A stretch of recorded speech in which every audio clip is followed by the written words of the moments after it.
Welcome to the Redcaps Podcast, the podcast where we dip our caps into the blood of our listeners and we ramble on about old school games. In this episode, we're going to talk about gaming with neurodivergent kids. So as always, I hope you can sit back, listen, and enjoy. My guest for today's episode is Peter Jung. I asked him to join me for a conversation because he has a lot of experience in helping autistic and neurodivergent kids build connections between themselves and their own community, as well as developing some more typical social skills with role-playing games. Peter was very patient in explaining things to me, and I hope everyone can come out of this discussion with some new insights and appreciations for ways that tabletop RPGs can be applied to help people. So, let's get over to the conversation. Ladies and gentlemen, I am joined by Peter Jung, who has a master's in education. He's got a long history of working in the mental health field. He's a fan of gaming. He has got a great blog called Roll for Kindness, and he's here to talk about some stuff that I don't know a lot about, and I'm really interested to hear his views on it. Peter, welcome to the podcast. Hello. I first saw you and encountered you when you tweeted, or somebody else may have retweeted or liked, that you had done a podcast for the University of Washington. There was an article about there. So I went over, I gave it a listen, and I was like, okay, I need to have you come on, if for nothing else than for my own education. Because I'm a big fan of having the hobby that I'm a part of, the tabletop RPG hobby, spread to as many kids across all different walks of life as possible. And your focus on, neurodivergent and autistic kids and kids that have other needs like that was very interesting to me. So I wanted to ask, maybe first up, how did that become something that you're now kind of known for as far as like gaming and the kids with these needs? And how did you get to the spot that you're at with it now? So it kind of all happened by accident, but also I had been kind of living it for a long time. When I was a kid, I was kind of this unpopular autistic weirdo who, couldn't really get along with anyone just because, I was just very, very strange, very weird. But I ended up making some D&D friends, and they're still my friends, and we're still really tight. And so like I found my own social skills very organically through D&D. And then years later, I'm an adult, and I was working in the foster care system, and I was running these randomly generated D&D one-shot campaigns at my friendly local gaming store. And the whole point of it was like, hey, I'm just gonna roll up some random dungeons, a random city, a bunch of random NPCs, and make a campaign out of it. And it was really fun. But suddenly there's all these like foster kids and foster parents coming. And finally I approached the game store owner. I'm like, hey, what's going on? He's like, oh yeah, I told a bunch of people you were running foster care groups. I'm like, what? I said no such thing, and B, do not say that. But at the same time, I had all these foster parents just saying like, this is transformative. I've never seen my foster kids smile this much or laugh this much. So a few years later, I met Dr. Rafael Bocamazo, who is now the clinical director over at Take This, but he hired me on to help him run these D&D social skills groups for an organization called Aspiring Youth. And that was like 8 years ago. I'm still running them. And kind of ever since then, I've started rethinking how and why we teach social skills to autistics, and focusing more on ways that autistics can feel comfortable expressing themselves and being who they are, and forming friendships. So I've had a tremendous amount of success helping kids feel really comfortable to form lasting friendships through these groups. And the kids have expressed that, hey, before these groups, I was really lonely. I didn't have friends. Now I do. And I'm no longer struggling with depression because I'm isolated. And it's really wonderful. That's really good to hear. So as we get into this discussion, I mentioned to you before we started recording on this, a large part of my reason for wanting to have you come on is because I am fairly ignorant on the topic in general, in terms of not having a lot of background information on a lot of the conditions or a lot of the differences. Like for me, when I was growing up, I remember autism as a term was almost synonymous with people who had Down syndrome, was kind of this was that. And then as time went on, I remember, I can't remember how old I was, but I remember learning about Asperger's, and realizing that there was different types, and the actual spectrum actually starting to have more than just one definition of what the word was. So you mentioned that you experienced this a lot as a kid. If I remember reading correctly somewhere, you were recently diagnosed yourself, right? Mm-hmm. Is this a thing that you're finding there's more people discovering that, hey, this, I always kind of thought I was a little bit different, or I couldn't relate with something, and then they find out something later on? Is that kind of, is that a trend that's happening right now? Actually, yes, and I blame COVID because Interesting. you're suddenly away from this social environment where you've been kind of masking. Masking means, like, presenting as a neurotypical person.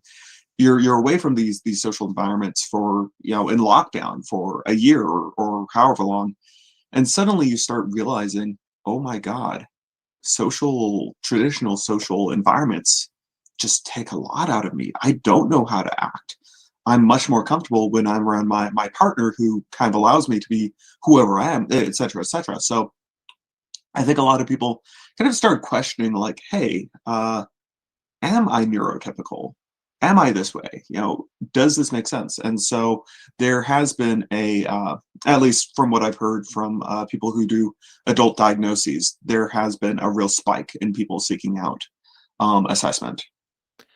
And for the kids, is it, are you finding kids where the parents have known for a while by the time that they're coming to you, or is this also a case of kids that are maybe newly diagnosed or newly understanding what it is that they're going? Is it, I got to think that if you were a person who suddenly was given this news, maybe you didn't understand what was happening, and you're like, okay, well, no, this is what's going on with you, or this is what we think is going on, and here's another group of people that are also experiencing something of the similar standpoint.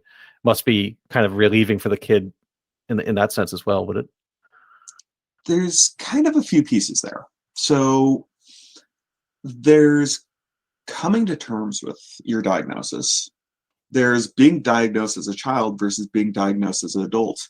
And then there's being able to mask really well and being, quote unquote, well adjusted.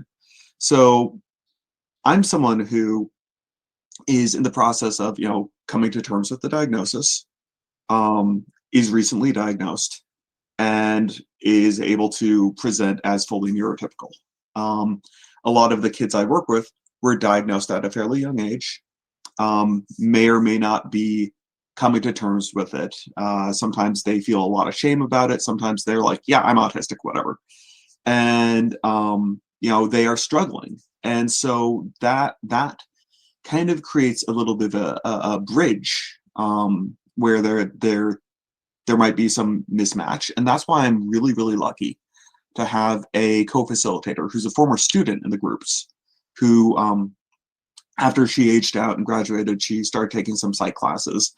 And I was like, you know what, do you want to be my co-facilitator? And I ended up being able to hire her, and having that sort of pure advocate who has been through the whole experience of growing up with that, and going through services and dealing with that stigma growing up, is really, really helpful. So it really, really varies, and everyone has their own story with it, and their own experiences and their own challenges. A very common phrase is, if you've met one autistic person, you've met one autistic person. We're all very, very different, but I think by really empowering peer counselors who have that diagnosis and that experience, you can really bridge the gap in services, and kind of be able to help kids feel comfortable learning both the traditional social skills, and masking and whatnot, as well as learning to be comfortable in their own skin, accepting of their own diagnoses, and helping others with their own experiences through that. So in your opinion, what makes gaming, or in particular, tabletop role-playing gaming, so good for allowing the interaction for these kids to give them those skills? Like, what is it about RPGs in particular, as opposed to, say, a board game night? How does one benefit more than the other, or benefit differently? So the way I see it, I teach neurotypical social skills and autistic social skills. Neurotypical social skills, it's stuff like making eye contact, it's like perspective taking, it's things that autistics kind of struggle with. And then the autistic social skills, it's stuff like, advocating for each other. It's being able to understand someone else's experience with neurodiversity that might not match your own, but being able to help them out with that. It's being able to help, articulate when you're feeling dysregulated and normalize, like, hey, it's really loud right now, I need to take a break, and being okay with that and helping others be okay with that. So for the neurotypical social skills, role playing, a lot of traditional social skills things, you're training yourself on how to be a normal person. Whereas with role playing, you're training yourself how to be a 4'6", 250-pound Scottish dwarf who is really good at making eye contact because he is always staring people down. He's got this like thick accent and he's really loud and really boisterous. And that's not you, but you really like the fact that, he gets this many hit points and has a +4 strength bonus and does all this stuff and has this great axe that does, D12 damage. And so the boisterous, the confidence, the ability to kind of mask, but in a really fun way, is awesome. And I see kids doing that all the time. And there's all these kind of motivational factors, because like, hey, I'd like to see a bit more confidence, a bit more kind of ability to be assertive out of you. And so I want you to play a barbarian. And the kids are like, I don't know. Hey, barbarians get 12 hit points. Ooh, yes, I do want to play a barbarian. And so it's a very easy sell. And it's cool because the kids have that motivation. It's playful. There's no risk.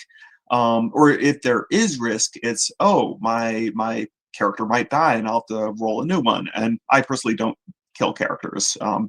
But yeah, so something bad might happen to my character. And that's a really good motivator. And so there's all these really cool role-playing things that makes it just a fun sandbox.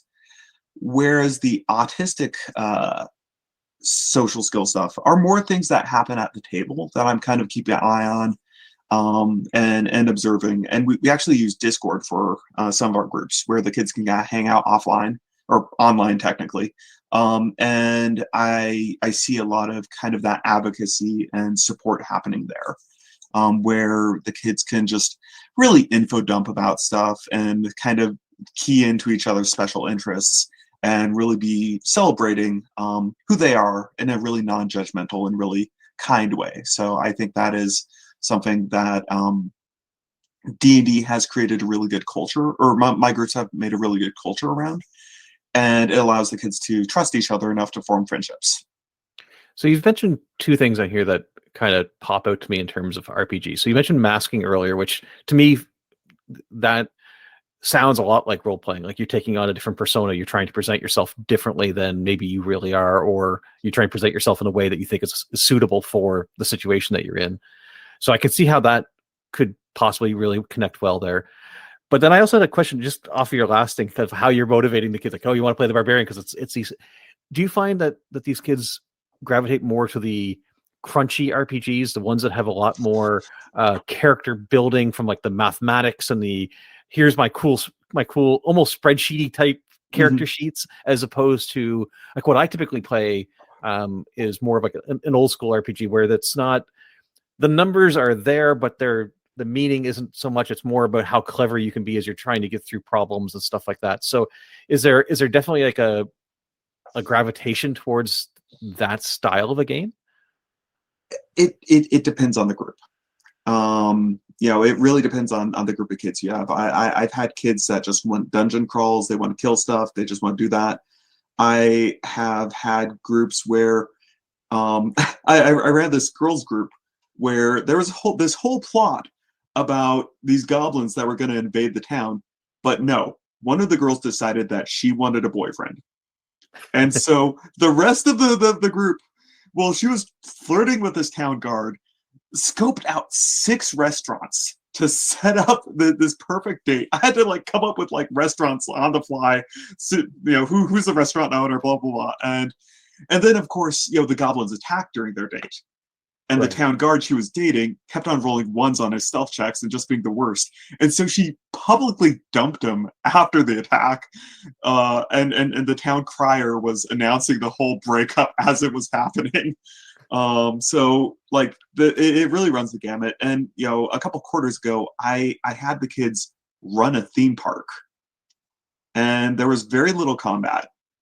And the whole big conflict was that the kind of mad wizard who had hired the kids to run this theme park had also created an artificial intelligence to help run it.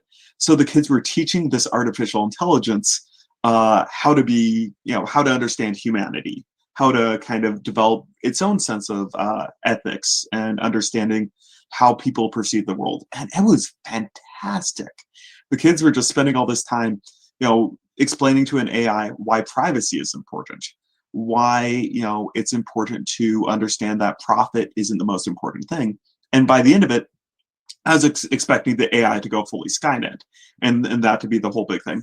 But the kids talked the AI into fighting against the mad wizard to regain its sense of agency, so it didn't need to be an engine for driving profit.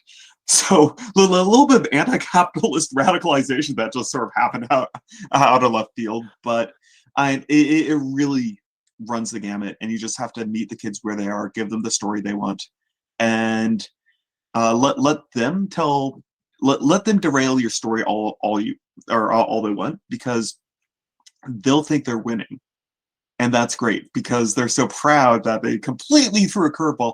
Meanwhile, I'm over here seeing that, they're doing such good teamwork to derail my plot. This is awesome. So it's really fun. So often in D&D, it's said that there's kind of a few different tiers of play. You've got the exploration tier, you've got a social / role-playing tier, and you've got a combat tier. Those are typically the categories of gameplay type in, say, D&D. Are there certain ones that you tend to try to focus on more than others? Is there ones that are more useful for this sort of a setting, or do you kind of, they're all equal? Like I typically try to treat them all as equal on the games I'm playing, but obviously the group that I'm playing with, no matter who they are, there's going to be some preference. I assume that there's obviously a preference for the group, but do you personally try to steer it in any one of those 3 tiers? It depends on the goals. So I come from like an education background. I remember there was this time when I was working on my master's in teaching. I was writing lesson plans. I was like, wow, this is a lot like writing a D&D session plan.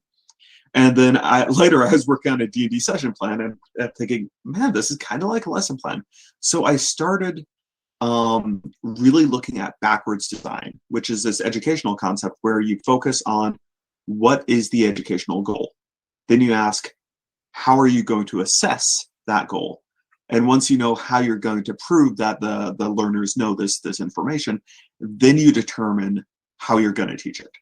So say I have a group where I want them to really just work on basic communication, being able to tell each other what they're doing.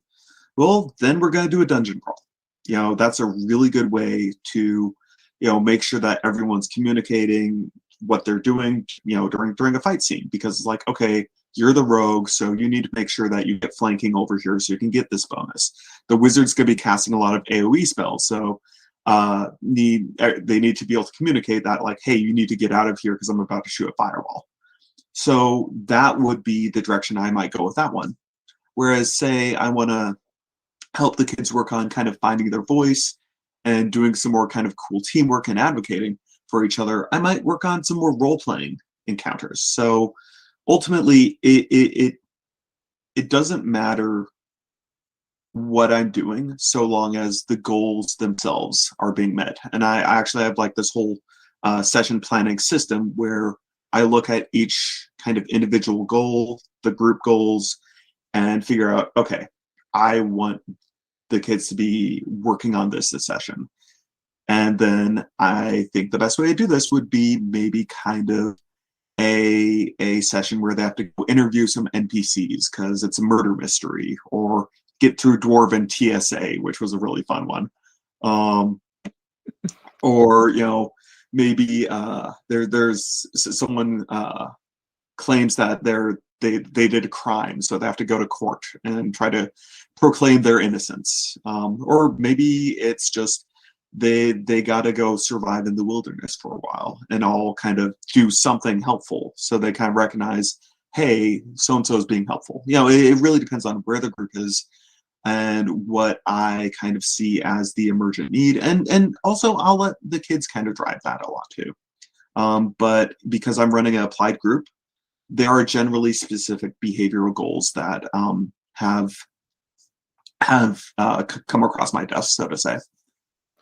So there's always the adage of like, know as best as you can, know the group of your players that you're playing in front of us. And so in your case, where, like you said, there's applied goals, there's goals that you want to achieve with these kids, that helps really steer your whole session prep, because it's not just, your goal isn't just to have a fun experience. Your goal is also to hit certain areas of social interaction that you're trying to reinforce or introduce or teach. So kind of the term I use for the work I do is applied RPGs. And a lot of the time you'll hear therapeutic RPGs. I've done therapeutic RPGs. I've worked with clinicians to DM where they're playing a PC, I'm the DM, and they're working with a specific client and their siblings at the table.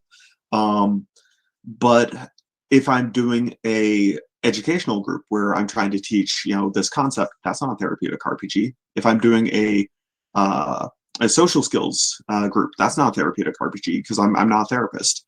So I coined the idea of doing an applied RPG. And with the applied RPG versus a traditional RPG, the applied RPG, you have the goal as your true north. Yes, you want it to be fun, but everything should, in some way, reach that goal. And use every tool at your disposal to kind of move the kids towards achieving this goal. And whereas a normal RPG, you're just there to have fun. So you mentioned therapeutic RPGs. I've heard tons of people over many years now say that RPGs are like therapy to them, or that they treat RPGs like therapy, or they're working out a fear, or they're working out an anxiety through RPGs or what have you. And I've always looked at that as a little bit like, that seems like you're playing with fire in a way, because of the vast number of DMs I know, many of them are barely holding together, like they themselves feel like they're barely holding together the game session they have going on, and handling that, and the personalities of however many players they have at their table. But then to try to add on the layer of being somebody's quote unquote therapist when that's not what they are. They haven't been trained for that. They may not have the background that they're just trying to be a supportive friend, but now they're kind of looped into this other thing altogether. That seems like it seems like an area that is rife for a problem. I'm not sure if you kind of share that same view of like making sure that there's a strong distinction between, hey, we're playing a game because it's fun and we can be together, versus I'm not qualified. Maybe you should actually speak with a professional on some of these things. It's really tricky because a lot of the times, when you're role playing, stuff can come out and you're not even aware it's coming out. You're not even aware that you're working through this issue with this character. And I've done that by accident. I have created characters that are kind of,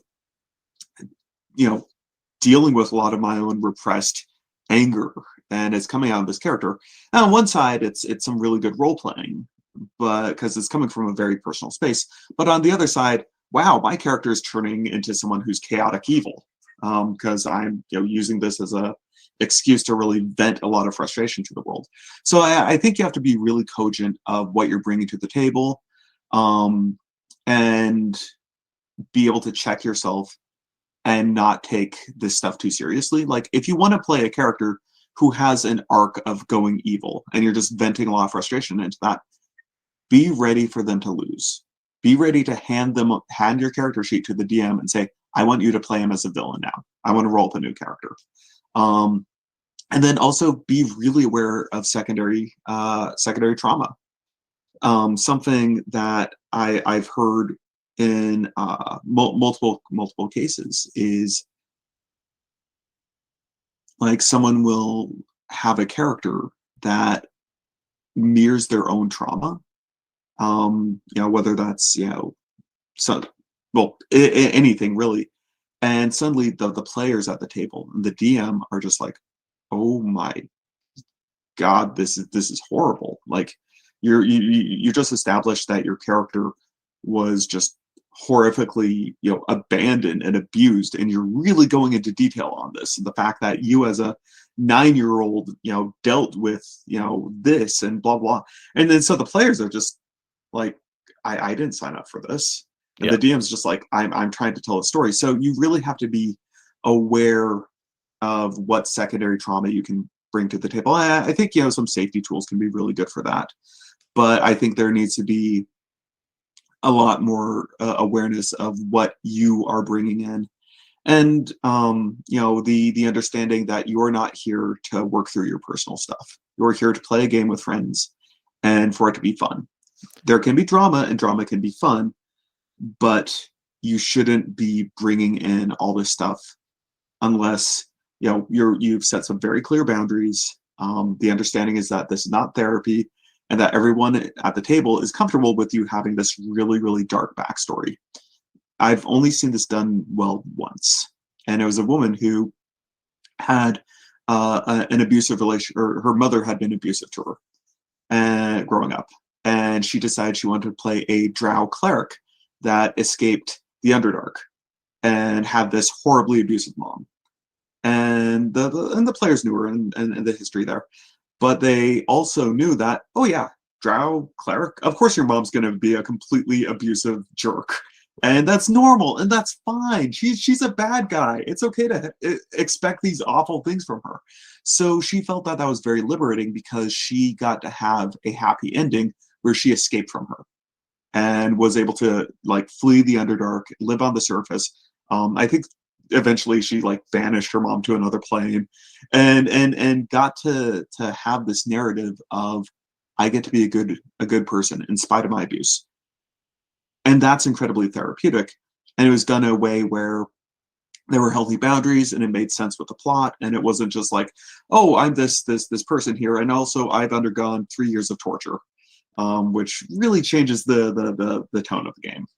Yeah, I like that you bring that up, because often in the tabletop RPG space, when people talk about safety tools, there seems to be an overwhelming load of those tools being directed at, hey, DM, don't screw this up for other people. It's the tools overwhelmingly seem to be at least marketed in a way that these tools are here to protect the players from an abusive DM, where it can be just as equally in place of saving, even if it's just a DM, from being uncomfortable of a player or a group of players as well. So I think it's important for players to remember that as well, is that you need to make sure that you're thinking about what you're bringing to the table, as much as you may consider or worry a little bit about what might be coming back to you. You have to worry about what you're putting out equally as much. And I think that's a very important thing to mention that doesn't get maybe brought up as often as it should. DMs are humans too. Exactly. And I think it's really, really important to recognize that as a DM, you are committing an act of service, but that doesn't mean people are allowed to walk all over you. And, as many abusive DMs and power hungry, wannabe God DMs there are out there, I think there's a lot of DMs who need to understand that it is okay to advocate for yourself. It is okay to set boundaries. It is okay to say, I'm not okay. I'm not okay with this. This is a problem. Because one thing I've personally struggled with for a long time was a lot of the anxiety around DMing. It is a lot. It is exhausting. And sometimes you feel so kind of overwhelmed just with the load that you don't have the space to even think about how can I advocate for this? How can I advocate for myself so I feel better doing this? So I think, really considering the mental health aspect, and the idea of DM burnout is really, really something we need to be doing a better job with. With a lot of neurodivergent kids, they can get excluded from different things because maybe they are quote unquote hard to handle, or they get labeled as hyperactive. And when I was mentioning before, like my own personal understanding of that spectrum, I remember growing up, so many kids that I went to school with, these were ADHD kids, and they took different medications for those sorts of things. So there's a lot of kids that kind of get excluded, or they get grouped into this.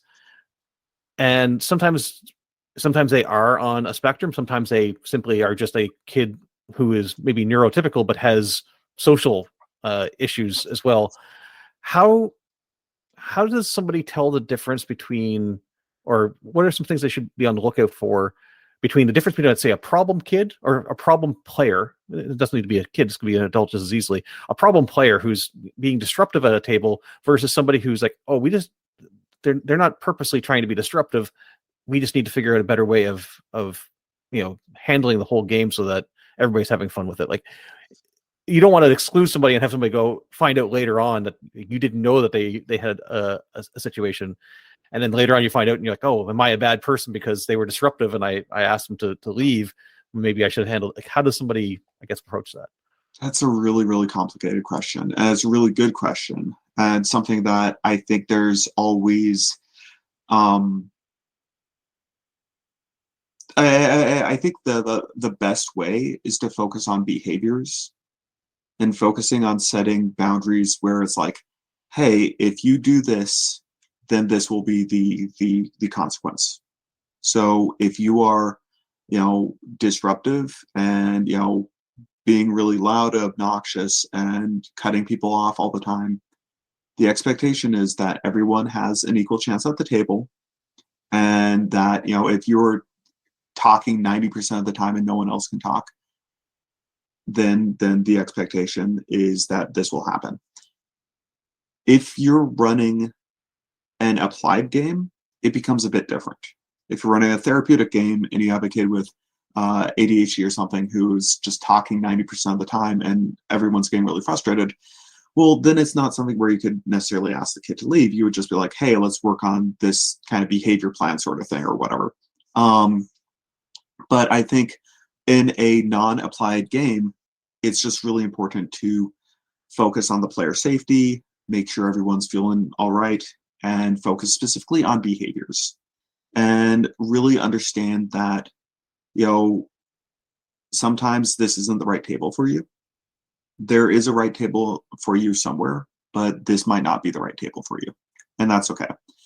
Something I'm really working on right now is building what I'm calling D&D, or like inclusive RPG groups, because such a huge thing I see in a lot of the disability scene is, there will be some sort of like group or something that's made for people with disabilities, and then you don't see non-disabled people there. It's inclusion isn't happening, or if it is happening, it's not sustainable. So what I'm working on doing is finding a way to bring in people with disabilities and people without disabilities, getting them playing RPGs together, getting them understanding how to kind of navigate each other's neurodiversity, and find ways to make it work, because I think everyone benefits from a situation where you have a really good understanding of how everyone at the table's brain works, what makes them happy, how to work with them, how to support them, and how to have a really good game together. And so that is what I'm working on. So you mentioned earlier, and I'll ask this question with this quote in mind of what you said before, where you said, if you meet one autistic person, you've met one autistic person. So with that in mind, my question will be a little bit generalized, but as best as you can. You've played obviously with groups of kids that all the players at the table are neurodivergent and are doing it through an applied way, or maybe even without an applied way, just that's the entire group. And like you just said, you're trying to find a way to do groups of mixed. And I assume you've played at tables where almost everybody they were all neurotypical, let's say. What would you, or as neurotypical as RPG fans can be, is there massive differences that you've seen in styles of play? between those groups? Like, is there, if somebody came and observed, they were the fly on the wall and didn't know which category that I've just arbitrarily assigned here across these three groups, would that fly on the wall be able to go, there's something different about that group, and there's something different, and I've seen this group a whole bunch of times before. Like, would you notice something differently there? I at least in my experience, and this is, me being the DM of these groups, so I'm kind of painting it with my own lens. I think the neurodivergent kids, again, every group is different, but they tend to throw you a lot more curveballs. So it becomes really important to get good at saying yes and or yes but. A lot of the kind of more neurotypical groups I've seen tend to be like, okay, let's do this dungeon crawl now, and that's fun. That's fine. That's absolutely awesome.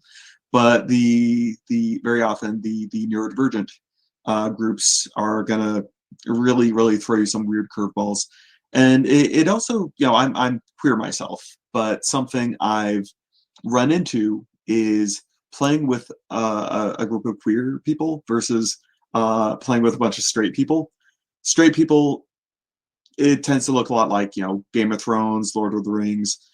Queer people, it is very all over the place. Very okay, you're playing this 9 foot tall, super buff snake person that's hella ripped, and then here's this like little cute pixie who is super pastel everything and is wanting to open a flower shop, and then here's this goth lord over here, and it's just very weird, very diverse, and I think a big part of that really comes to the norms that are set as a DM. So being able to say yes and yes but. Yeah. Do you think that's partly because, say in the neurotypical groups, there's more of, okay, this is what was put in front of us and we're going to buy into it, and it's just a buy into what was kind of presented. So like you said, we're going to go into a dungeon, and maybe the DM isn't running as a railroad, but the players have all went, we've picked up clearly on what this DM is setting up, and we're going to play along, and we'll just have fun within the bounds of what we think they've done. And maybe the neurodivergent group either don't pick up or just don't care. And there's like, no, I want to do this now, and we're just going to go over. Is that kind of the? I think something I've found with a lot of neurodivergent players is they really don't care or can't be made to care, or have been hurt by the idea of following the rules, and they have their own way of seeing the world and advocating for what they feel is important. And I think one of the best things you can do in that case is give them a sense of agency. A lot of people who have been marginalized because of their neurodiversity and neurodivergence have been told no their entire lives. You don't get to be yourself. You what you are is wrong. What you are is broken. And then to be able to hear, okay, yeah, you want to start your own pet shop? Let's make that happen. It's really cool. And I'm over here playing with I want them to throw as many curveballs as they want to the plot, because the plot isn't important. Let's get them feeling that they have a sense of control, and meanwhile, I have the ability to kind of work behind the scenes. They don't even know it's happening, but I'm kind of helping them find their voice, be comfortable around each other, and feel that what they are is okay to be. Yes, the whole heading north, as you were saying before. If you take that to a step or two beyond that, as far as the sense of agency and the sense of yes, whatever nobody's going to tell you no up front here on this. What happens whenever you take that same kid and put them behind the DM screen and you say, here's the ropes for you? Have you done that where you've let any of these kids DM you as a player, and how has that experience been? Do they find it overwhelming? Because like we said earlier, sometimes being a DM can be overwhelming, or do they take that as like, oh, this is amazing, I can do, it's a kind of like, I don't know, one of those moments where whatever I think of the world has now type idea. So yeah, I have my co-facilitator who is a former student, and one of the big reasons I ended up hiring her is we kind of let her guest DM a couple sessions, and she did this whole Evil Dead sort of like haunted house adventure where the kids had to go kill this gigantic, like this creepy giant heart in the basement, and there are all these like deadite creatures running around and attacking them. And it was weird. It was completely like not where we were going with the plot, but the kids had the time of their lives doing it. And she had a really good time DMing it. And, you know, she was able to really just engage with what she felt comfortable doing. And it was really successful. At the same time, sometimes it is really overwhelming for her. But what I think is really valuable is she's really good at saying, I need to go take a break. Let's come back in 5. And I think there is a lot of value in being able to normalize, hey, I'm a little overwhelmed right now. And it's totally okay to ask for space. And the kids never complain. They absolutely get it. And that shows that it is acceptable to need to take a break. And, you know, if you're realizing you're a bit dysregulated and you just need to go downstairs, get a drink of water, like be alone for a few minutes to collect your thought, that's all right. I've said many times, even in a game where I'm assuming, it's probably a poor assumption to make, that everybody I'm playing with is, neurotypical. But in a normal everyday game, I've had that myself, where if we're playing online, I find playing games online, you get less downtime as a DM to have that moment where you consider what's happening. Often, if you're playing in person and everybody's sitting around a table, you have table chatter happening. There's pauses where the players are filling time themselves, that the DM can kind of sit back and consider things. Whereas I find more often when we're playing online and everybody's staring at the camera and going through things, you don't have that moment where you can kind of sit back and reflect a little bit as a DM. And I think even for people who don't, see themselves in this light, I think being able to say, hey, I need a minute, especially with online games, just so you can regroup yourself, is a skill that more people need to take. I know myself, I need to take that more often. And I don't know if it's simply because of the medium of it being online, but I see it happening more, at least personally myself. I feel it happening more online than I ever do at the table. You're hitting on a really fundamental value. The things that benefit people with disabilities benefits everybody. So normalizing, realizing that, hey, I'm a little overwhelmed right now, I need a break, that benefits everyone. And I think, people assume that, what I call autistic social skills are somehow inferior. I disagree. It's things like understanding when you're overwhelmed and need to take a break, normalizing and accepting and supporting people, and recognizing like, hey, is everything okay? Do you need to take a break? Advocating for them, like, no, it's okay that he needs to take a break. Chill out. Doing things like that. And I think that, it's kind of like the whole concept of universal design, and the fact that, if it weren't for deaf people, we wouldn't have text messaging. Things that benefit people with disabilities benefit everybody. It's in large part a lot of what you've said here, and what I'm hearing is simply a case of people being willing to have, maybe expanding their own field of empathy a little bit more.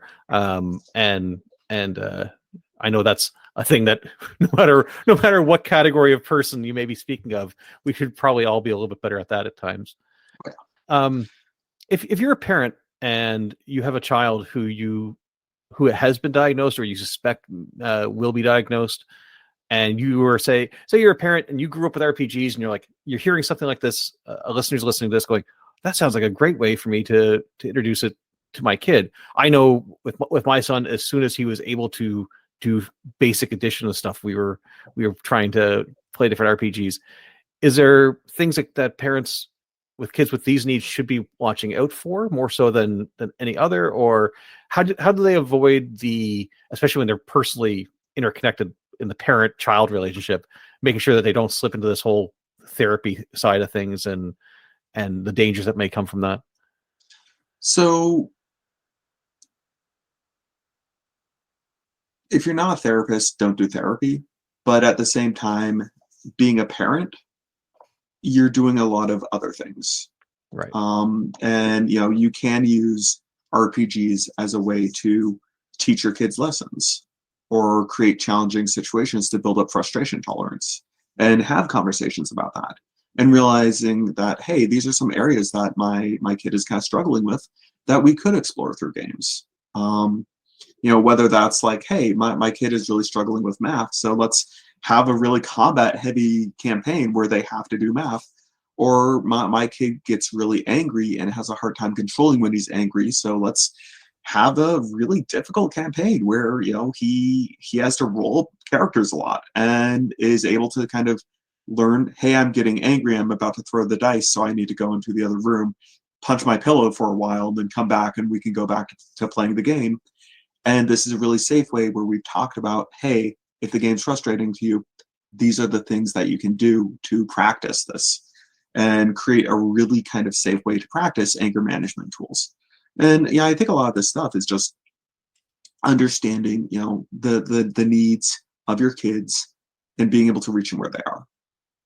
Yeah, I think using something that you're passionate about, whether that be RPGs or anything else, and finding a way to link it in, whether it's for a behavior that you're trying to model, or you mentioned math. I did when my son was really little. We had his flashcards, his reading and his math flashcards, and when he would go into combat, instead of rolling dice to see if he would hit, I would hold up a flashcard. If he could answer the flashcard, then he hit.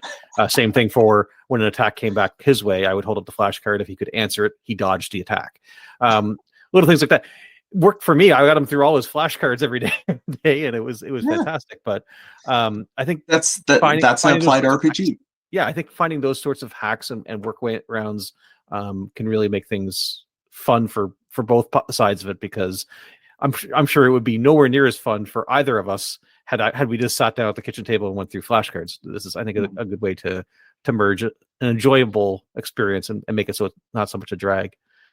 And that kind of loops into something I've noticed. So throughout all these interviews I've done over the last while, if I was to do a breakdown of the people that I'm talking to and what their background is, the overwhelming amount of people that are coming from an education background is staggering. I mean, it's got to be outside of the statistical norm of how many people that I've interviewed either are teachers or they're in academia of some sort.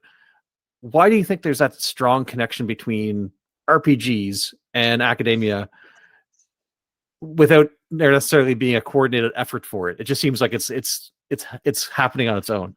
I'm on one side, classroom management and table management have very similar set of skills, dealing with a bunch of out of control middle schoolers versus a table of out of control murder hobos. There's kind of some similar skills there. There is also a lot of similarities to lesson planning and session planning. Kind of that similar mindset where you're creating an experience and working people through it. And then the whole academia side. The RPG books are textbooks. And they fundamentally look like homework. And I think a lot of academics just their brains are wired to do well with that.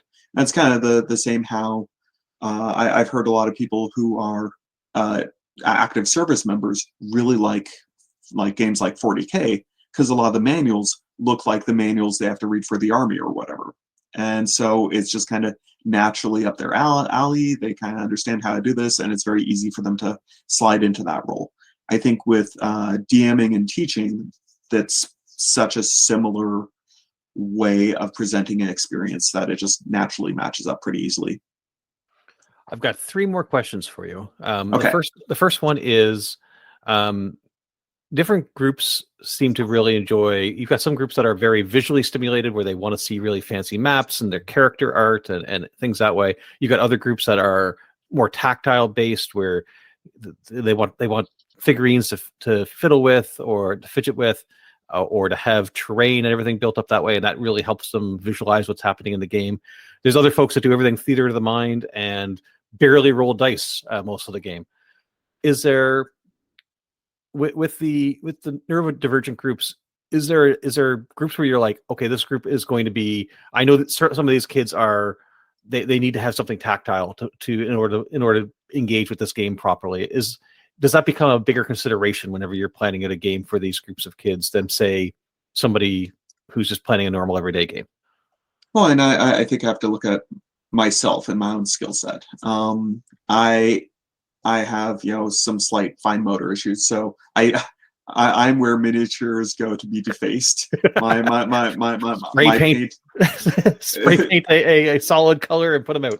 Pretty much, and it's kind of painful, but I really focus on the theater of mind stuff, and I think my players have come to expect that. And I lean into my own strengths. If I were really into minis, I figure I could probably find a really good way to teach social skills through minis, or the visual stuff. I'm sure I could do that. As far as talking about tactile needs and stuff, talking to kids about what helps center them. A lot of the times, kids will bring like fidget spinners or things like that, or dice towers is a big thing. You always have to be very careful with those because noise-sensitive kids can get really overwhelmed when the minute it falls over. So you have to make sure it's done on a soft surface. But really, kind of figuring out where the kids' needs and skill sets and what they're all about matches what you're all about, and then kind of being able to figure out all those Venn diagrams, stretch a little bit in this direction, stretch a little bit in that direction. But it's all about stretching and compromising, and then setting boundaries in the work you do. So, kind of on the same vein, some people say that D&D can be played for any sort of genre or any sort of game type, and I agree it technically can, but I don't think that makes it good for every type of genre and every type of game system. What sort of game systems do you typically play with the kids? And do you have your own? You must have your own preferences for which ones you prefer more. But is there ones that you find you've had greater success over others, or? I use D&D just because it's the Windows. There's other systems I'd like to do. I wrote my own system. It's called The Caravan Endures, and it is very much a narrative heavy.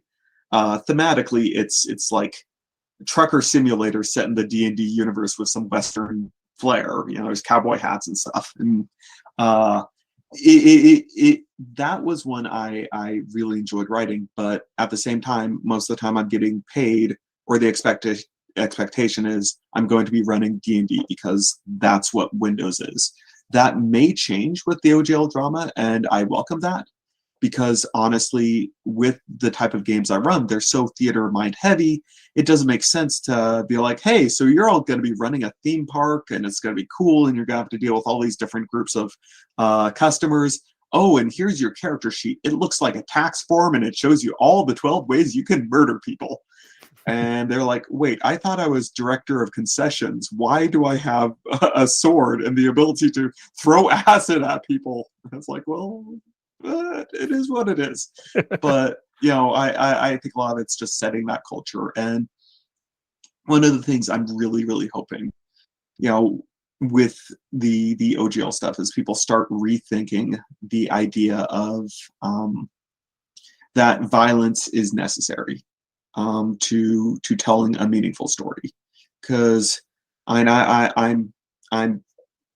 a pacifist. I really don't like guns. I don't like war. I've had way too many experiences, working in crisis and living in a neighborhood with a lot of crime where I have had close encounters with gunfire and guns and people pulling them. And, I've seen my share of violence enough to just absolutely hate it. And I think there's so many more beautiful stories that don't need people to die to make them happen. I've always found it's interesting that I'll encounter people like yourself that kind of have that opinion where combat's not what we want to focus on. but then they play 5e. Yeah. and 5e is the entire game is built around combat. People will argue differently, but if you look at a character sheet, 99% of everything on that character sheet and all the class abilities and everything else is based around combat. Whereas when I flip it back to the games I prefer, like original D&D and BX D&D, combat is definitely there, but there is a much higher emphasis on being clever, finding a way to avoid getting into combat, because the power scale is so different and your character is so much more likely to die if you enter combat, as opposed to the newer editions of D&D where it's very difficult for a character to die a lot of the times. I find that the players tend to try to, if we're going to combat, we're going in with overwhelming force, but most of the time, no, that's going to kill us. Let's find a different way to get around it. And I wish that kind of message got out more to people who may not be aware. They may not have ever heard. They may just be like, well, D&D, I'm going to go with the latest version because that's what there is. But I think there's definitely different styles of play through them all. And I'd really like to see that style of rewarding the clever player that finds a way to avoid a combat situation be more put forward. The combat that I do so much theater of the mind stuff where it's a lot of like mysteries. Hey, there's this lich who's somewhere out there and he's building an evil theme park. I do theme parks a lot. It's called Gore World. It's like Willy Wonka if he is really into torture, and you have to find him and destroy his theme park. And very little combat, and just all theater of the mind. So I really kind of focus on that. When I do combat, there are kids that, come in, they want to play D&D, they want combat. And what I found is a really, really good way to make that happen is the WWE pro wrestling. Put them in an arena. Oh, yeah. And I've had kids that are really into the combat thing. And so I'll give the characters different jobs. Like one will be the announcer, one will be the ref, two of them will be wrestlers. And what's really cool is, the kids that are really into combat stuff, they're also doing a whole speech about, they're coming into the ring and they're like, I am the Hellraiser, and I'm going to drag all of your souls to the abyss. And, doing all that bit. And then, when it comes to the actual combat stuff, they're like, okay, can I do another speech? I'm like, yes, you can do another speech. And it's wonderful. It's just nice. So we were chatting before we started talking here, before we hit the record button, and you were saying that recently things have kind of been blowing up for you in terms of, a lot more people being interested in what you're doing and talking about that. So you've been talking with a bunch of people. Like we said, I kind of found you from the U of W blog and podcast that they had. Of all these different interviews that you've done, or all these different people that you've talked to over the last little while of all of this, and people are asking questions and trying to get better informed, is there something that somebody should have asked, but they haven't yet? Is there a question where you're like, every time you sit down, you're like, man, I hope somebody asks me about this so I can go on about it? Or after you get off, after the interview is over, you're like, I really wanted to bring this up and I didn't get a chance to. So my last question before we start wrapping up is, what should I have asked you that I have not asked you yet? Or what is something that you wish somebody else had asked previously that you wanted to kind of expand on a little bit more, that you need the airtime to do so? Oh, that's a really good question. I think one of the things I'm the most passionate about right now is the idea that within the applied gaming world, anybody can do this. Anybody can do good with games. That doesn't mean you need to go try to be a DM therapist and go to grad school and get your therapeutic licensure. No. Find a way where you can do good with games, and understand that doing some basic good with games doesn't mean you're doing therapeutic gaming. Helping kids make friends, helping kind of at-risk kids that might be getting into some other stuff or have a hard time finding a healthy community. Doing that's something that anyone can do. And right now, I think the world is dealing with so much. There are so many kids who are really kind of reeling after a year of isolation still and a lot of stress. And I think the world needs so many more DMs that are willing just to jump in, run games at your local library. I know a lot of libraries are, well, prior to COVID, were setting up D&D groups where community members could partner with the library and run groups like that. I think that's a great idea. Partnering with your Boys and Girls Club, partnering, with, your local YMCA. Find ways to do good with games. Everybody has some special thing that they can do that'll make a game special and really change a kid's life or adult. I know people that have run games in homeless shelters, and we need more of that too. So just do good with games. I think that's a pretty awesome message, actually. The one thing you mentioned in their library, also a huge shout out to libraries. I don't know what happened in the last 25 years that collectively the universe seems to have forgotten that libraries exist. But if you have not been to your local library, go, people, because there's so many cool things that most of these libraries do. I'm fortunate enough that I live close to a few different major metros, and the libraries, the options that are available to you there, for everything from 3D printing to maker spaces to the Toronto Public Library, which is I'm not super close to, but fairly close to. They've got an entire music floor, and you can go play instruments.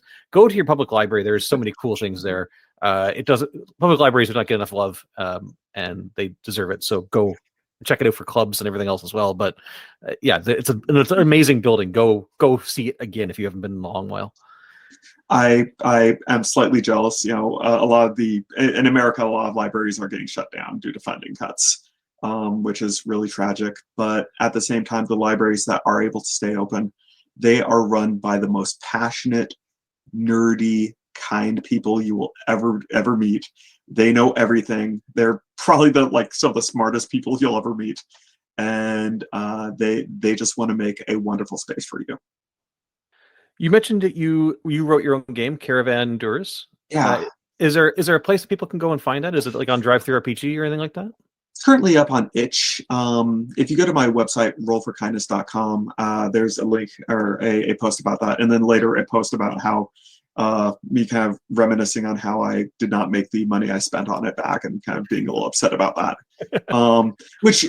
Honestly, it's on me. One of my experiences, after my diagnosis is realizing I don't know any of the rules to socialization or even existing. And one of the things I realized after the fact is I should have looked at all these people that were doing Kickstarters, because I've got a lot of kind of colleagues and peers that funded their game through Kickstarter, whereas I paid about $2,000 on all the art for the game, and I've made maybe $250 back. And it's fine. It is what it is. I also released it for free initially, pay what you want, and that was a mistake. But I also wanted it to be accessible for whoever needed it. And it's a game that is very much doing its own thing. And I think the idea that, hey, the whole point of this game is you're not a knight, you're not a soldier, you're not a fighter at all. You're just someone running a caravan. That's kind of a hard sell for a lot of people. If you're interested and you have the time, I know you're very busy with things going on.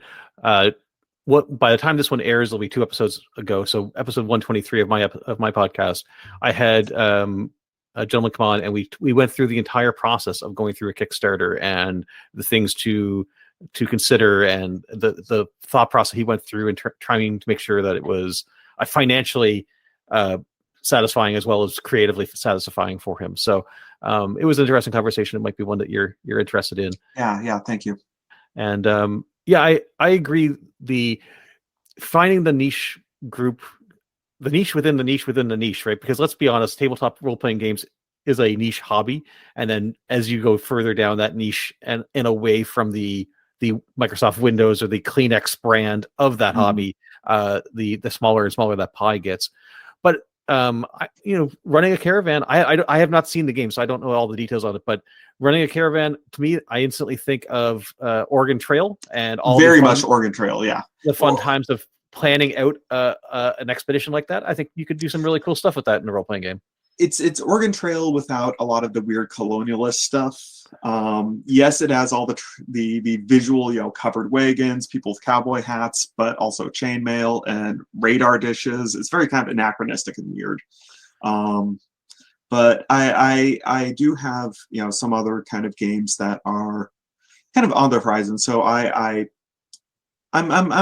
eventually looking at branching out, but I think right now my focus is so much on the idea of how can we make games more fundamentally accessible and inclusive for the disability community. That is taking a lot of my bandwidth, and it's an area I'm really passionate about. Yeah, I can tell, and I think it's a fantastic service. You're bringing both the kid. For me, I look at it definitely more on the kids side, because that's kind of a passion of mine, is making sure that the kids are getting different experiences and having a really fun time. But equally as important, like you said, for adults who are maybe just finding out about this, or they've known about it for a while, but they didn't have an outlet for it. So I think the whole applied gaming in that sense is really, really interesting. Peter, where can people find you if they want to ask more questions, or if they want to find out more about all this? Where should they go to look? Is there a key touch point that they should go to contact you from? So kind of the way I'm most responsive with for now, and this is assuming it doesn't burn, is Twitter. I'm Roll for Kindness there. That's ROLLFOR kindness. And then also rollforkindness.com. And again, Twitter might crash and burn, in which case I will post whatever the best way to reach out to me after Twitter is. We'll see where things go from there. But I post a lot of the work I do on rollforkindness.com, and I'm very excited about more articles about how we can kind of make the world a better place for everyone using RPGs. That's awesome. If you get a chance, check out. I know with the last 2 months of life with Twitter, people have been scattering all over the place. If you get a chance, check out Mastodon. Though there is a lot of really cool communities. Depending on which server you join up on, you can talk to all the servers. I'm not sure how much you know about Mastodon, but it's not as segmented as people make it out to be. But it is definitely, you can find a server that has a community already built, similar to what you may or may not be interested in. No, I have a Mastodon. It's one of those things where I've done a little bit with it. I've worked so hard to get like 1,600 followers, and the idea of jumping to something where it's like 20 followers is just like True. I can understand that. I think the difference is a change in mindset of it's not a numbers game on that platform. So, but yes, if all else fails, rollforkindness.com they can find you at, and as the social media landscape changes and evolves, we'll all have you along on the ride for that one, I think. Yep. All right. Well, thank you very much. I'm going to pass this up to Future Me to do some editing, and then we'll come back from that. But thank you again so much for coming onto the show and having a chat with me. I learned a lot, and hopefully everybody who was listening also did as well. Thank you so much. Okay, folks, that's going to wrap up this episode of the Redcaps Podcast. I hope you enjoyed, you learned something, and that you are eager to come back for more. www.thredcaps.net has all the links to all the ways to reach me, and I would love to talk to you. Thank you very so much for listening, and remember, never let your caps dry out. Stay safe, have fun. We'll talk again soon.